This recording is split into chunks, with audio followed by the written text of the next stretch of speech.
Hi అండి, అందరూ ఎలా ఉన్నారు? Welcome to Suji stories. Finally Suji stories ఛానల్కి ఒక మైల్ స్టోన్ రీచ్ అయిపోయాము. 50K subscribers. Here is a mini vlog. అసలు సెలబ్రేషన్స్ ఎలా జరిగాయి ఏంటి అని చెప్పి నేను బయటికి వెళ్ళాను. ఇంటికి వచ్చేసరికి చెల్లి మొత్తం డెకరేషన్ చేసింది అండ్ పిన్ని ఈ డ్రెస్ నాకు గిఫ్ట్ ఇచ్చింది అండ్ సర్ప్రైజ్ చేసి నా రూమ్లోకి ఇలా కళ్ళు మూసుకుని తీసుకుని వచ్చారనమాట. నేనైతే చాలా హ్యాపీగా ఫీల్ అయ్యాను. లిటరల్లీ నేను ఏం ఎక్స్పెక్ట్ చేయలేదు ఇలా సెలబ్రేషన్స్ అవన్నీ కూడా. నేనైతే కేక్ కట్ చేసుకుందామని అనుకున్నాను తర్వాత, బట్ ఇంట్లో లేను కదా, ఇంటికి వెళ్ళాక చూసుకుందామని ఆలోచించాను తప్ప ఇదంతా నేను ఎక్స్పెక్ట్ చేయలేదు. ఇంటికి వచ్చేసరికి పిన్ని, అమ్మ, తమ్ముళ్ళు, చెల్లి అందరూ కలిసి ఈ డెకరేషన్ చేశారు అండ్ కేక్ తీసుకొచ్చారు అండ్ సెలబ్రేట్ చేశారు. I'm so so so happy.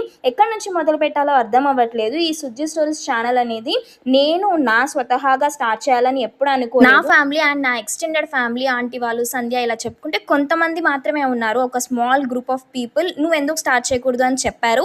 And నేను ఎప్పుడైతే డిప్రెషన్కి వెళ్ళానో ఆ తర్వాత నేను డిప్రెషన్ నుంచి బయటికి రావడానికి నేను యూట్యూబ్ వల్లనే బయటకు జీరోతో మొదలైన నా యూట్యూబ్ ప్రయాణం ఈ రోజు నన్ను 50,000 మెంబర్స్ సపోర్ట్ చేస్తూ ఉన్నారు. మన సుజ్జి స్టోరీస్ యూట్యూబ్ ఛానల్లో ఇప్పటి వరకు స్టైలింగ్, పెయింటింగ్, ట్రావెలింగ్ ఇలా చెప్పుకుంటూ పోతే బోల్డ్ అంత కంటెంట్తో మీ ముందుకు నేను ఇప్పటి వరకు నుంచి ఉన్నాను. ఇప్పుడు కొత్తగా షార్ట్ సిరీస్లు, యాక్టింగ్లు కూడా ఇంక్లూడ్ చేద్దామని అనుకుంటున్నాను. మరి మీరేమంటారో కామెంట్ చేయండి. బిఫోర్ ఎండింగ్ అప్ దిస్, నాకు ఇప్పటి వరకు మీరంతా చాలా సపోర్ట్ చేశారు. Thank you each and every one who helped me to reach 50K subscribers. Thank you.